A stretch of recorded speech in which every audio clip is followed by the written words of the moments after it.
এদিকে বিকেল গড়িয়ে এসেছে, কিছুক্ষণ পরেই ধরনীর বুকে আঁধার নামবে, অথচ আমার থাকার কোনো ঠাঁই নেই। রাস্তায় বসে পড়ে চোখের পানি ফেলতে লাগলাম। আশেপাশে লোকজনের চোখে আস্ত বিনোদন আমি। অনেকে অসহায়ভাবে আমাকে তাকিয়ে দেখছে, অনেকে মজা লুফে নিচ্ছে। রাস্তায় পড়ে কান্নারত মেয়ে দেখতে মজা তো লাগাটাই স্বাভাবিক। অনিবের সাথে ভালো বনিবনা নেই, কাজেই আমার কাছে যথেষ্ট টাকার অভাব। হাতের ছোট্ট পার্সটা খুঁজে 1000 টাকার একটা নোট পেলাম। এই টাকাটা আমার শাশুড়ির দেয়া। প্রথম দিন বউকে নেক হিসেবে দিয়েছিলেন। এটা দিয়ে কয় বেলার খাবার জুটলেও থাকার জায়গা জুটবে না। প্রচণ্ড খিদে পেটে ভালো হোটেলে গিয়ে খেয়ে নিলাম। খাবার শেষে রাস্তায় বেরোতে মাগরিবের আজান পড়ল। মাথায় ছাদ নেই কোনো, একা মেয়ে রাতে কোথায় ঘুরব? মাথার কর্মক্ষমতা হারিয়ে গেছে। গাড়িতে ওঠো। আচমকা অনিবের গলা পেয়ে প্রাণ ফিরে পেলাম। পেছনে ফিরে অনিবকে দেখে দ্রুত পায়ে হেঁটে গিয়ে তাকে জড়িয়ে ধরি। এক অদ্ভুত শান্তি এসেছে বুকে, মনে জোর ফিরেছে তাৎক্ষণিক। বাঁধ ভেঙে কান্না করতে করতে বলি, এভাবে রেখে কেউ যায়?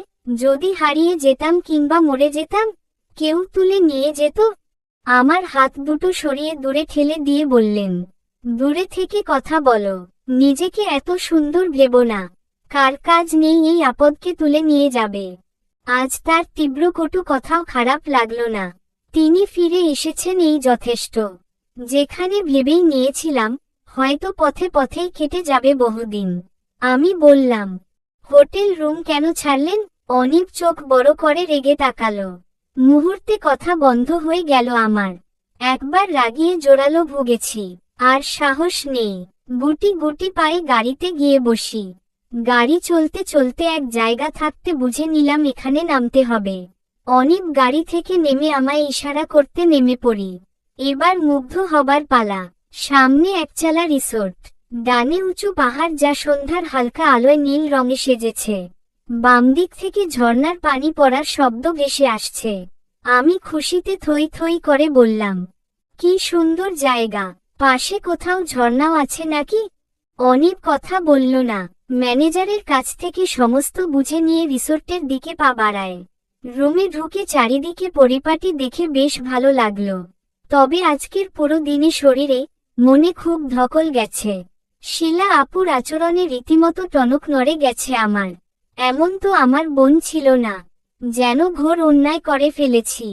হয়তো বাড়ি ছেড়ে পালানো, অনিবের সাথে আমার বিয়ের খবর কোনটায় খুশি হয়নি সে। তাই বলে এতদিন বাদে দেখা, একদম তো কথা বলার সময় কি তার ছিল না? অনিব ওয়াশরুম থেকে ফ্রেশ হয়ে বেরোতে আমি ঢুকলাম। তারপর ফ্রেশ হয়ে বেরিয়ে দেখি তিনি আধশোয়া হয়ে বিছানায় হেলান দিয়ে বসে আছেন। উসখুস করতে করতে বললাম, রাতে কিছু খাবেন না? না। তাহলে আমি কি করব? না খেয়ে থাকব? খেতে চাইলে বাইরে গিয়ে খেয়ে আসো, নয়তো খাবার নিয়ে আসো। আমি পড়ি দুর্বিপাকে। রাতে একা বাইরে যাব কিভাবে? খাবার প্ল্যান বাতিল করে অনিবের পাশে গিয়ে দূরত্ব রেখে শুয়ে পড়ি। এই ছেলে খুব কেমন, হঠাৎ ভালো তো হঠাৎ খারাপ। এক বোনের শাস্তি দিচ্ছে আরেক বোনকে।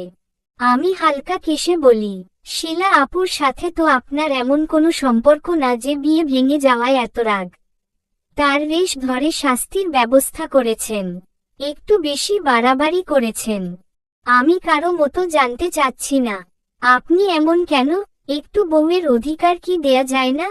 অনিব হঠাৎ রেগে আমার গায়ের উপর উঠে আমায় চেপে ধরে বলল, ঠিক আছে, বউয়ের অধিকার দিচ্ছি। কি করছেন অনিব? অনিবের সেদিকে কান নেই। আমার গায়ের উপর উঠে পুরো অধিকার ফলিয়ে যাচ্ছেন। হাতে, গলায়, বুকে, পেটে প্রতিটা জায়গায় আঁচড় কাটছেন তিনি। তীব্র ঘৃণাভরা অত্যাচার চলছে আমার উপর। এদিকে আমি লজ্জায়, ব্যথায় কুঁকড়ে রয়েছি।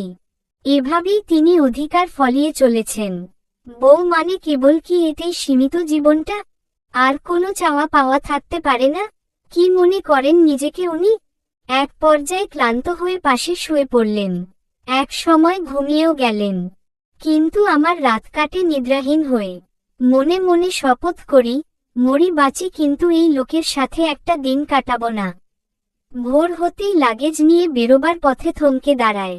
কোথায় একবেলা থাকতে খেতে টাকা প্রয়োজন।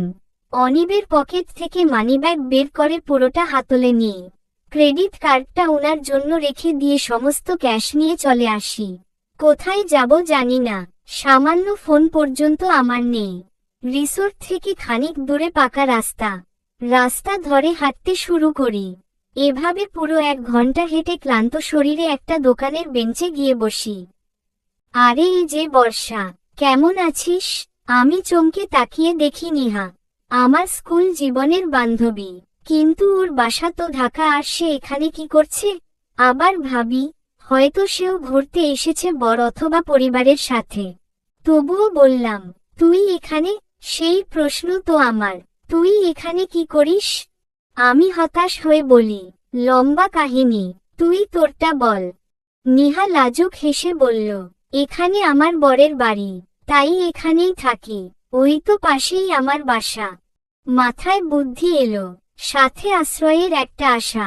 লজ্জা ভুলে বলেই ফেলি, তোর বাসায় কয়টা দিন থাকতে দিবি? বাসার লোকজন কিছু বলবে না তো? নিহা হেসে বলল, আরে না পাগলি, আমি আর আমার শাশুড়ি ছাড়া আর কেউ নেই। আমার হাজবেন্ড, মানে তোর দুলাভাই চাকরির সুবাদে থাকে ঢাকা। নিহার সাথে ওর বাসায় এসে উঠি। 3 রুমের ছোটখাটো একটা ফ্ল্যাট বাড়ি। বাড়ির কোনায় কানায় ঝকঝকে একটা ঘর দেখিয়ে চলে গেল নিহা। আজ থেকে কিছুদিনের জন্য এই ঘরটা আমার। একটা অদ্ভুত শান্তির সাথে ভয় কাজ করছে। ঘুম ভেঙে অনিব যখন দেখবেন পাশে খালি বাথরুম, রিসোর্টের আশপাশ কোথাও আমি নেই, তখন তোলপাড় করে ফেলবেন, কিংবা আপদ বিদায় হয়েছে ভেবে মনে মনে স্বস্তি বোধ করবেন। কে জানে। 2 দিন হেসে খেলে পার করে দিলাম। অনিবের ভীতি মন থেকে অনেকটা ঝেড়ে ফেলেছি। অন্যদিকে অনিব হন্যে হয়ে বর্ষাকে খুঁজে বেড়াচ্ছে, কোথাও না পেয়ে পাগল হয়ে পড়েছে। মেয়েটার রাতারাতি এত সাহস এলো কোথা থেকে তা কিছুতেই ও ভেবে পেল না। একটু দূরে যে প্রত্যেক স্থায়ী দোকানে বর্ষার ছবি দেখাচ্ছে। 2-1 জন 2 দিন আগে মেয়েটাকে এই পথে হেঁটে যেতে দেখেছিল। সে অনুযায়ী অনিবকে দিক নির্দেশনা দিতেই প্রবল আক্রোশে ফেটে পড়ল অনিব। এদিকে আমি মনের সুখে নিহার সাথে বসে গল্প করছি। 2 দিনে আমার জীবনে ঘটে যাওয়া সবকিছু নিহাকে বলেছি। শোন বর্ষা, তুই যতদিন মনে করবি এখানে থাকবি, কোনো সংকোচ করবি না। যদি তোর বর খুঁজে খুঁজে এখানে এসেও যায়, আমি তাকে আটকাবো।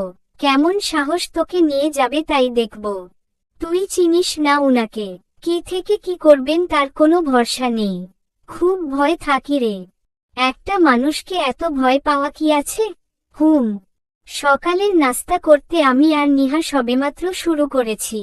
এক দানাও মুখে দেইনি। নিহার শাশুড়ি মা খুব ভালো মহিলা, তিনি খেয়ে উঠে গেছেন। আমরা খোশগল্প করছি, এমন সময় দরজায় কড়া পড়ল। আমি রুটির টুকরো মুখে পুরেছি। নিহা দরজা খুলে এসে বলল, বর্ষা, একটা লোক এসে বলছে তোকে খুঁজছে, পরিচয় দিচ্ছে তোর বর বলে। আমি খাওয়া ভুলে দরজার দিকে তাকাই। ডাইনিং স্পেস থেকে ওখানটা পরিষ্কার দেখা যাচ্ছে। সত্যি সত্যি দরজা ঠেলে এগিয়ে আসছেন অনিব। অনিব, এখন আমি কি করব? কোথায় লুকাবো? পালাতেও তো পারবো না, ভয়ে হাত পা থরথর করে কাঁপছে। চলবে।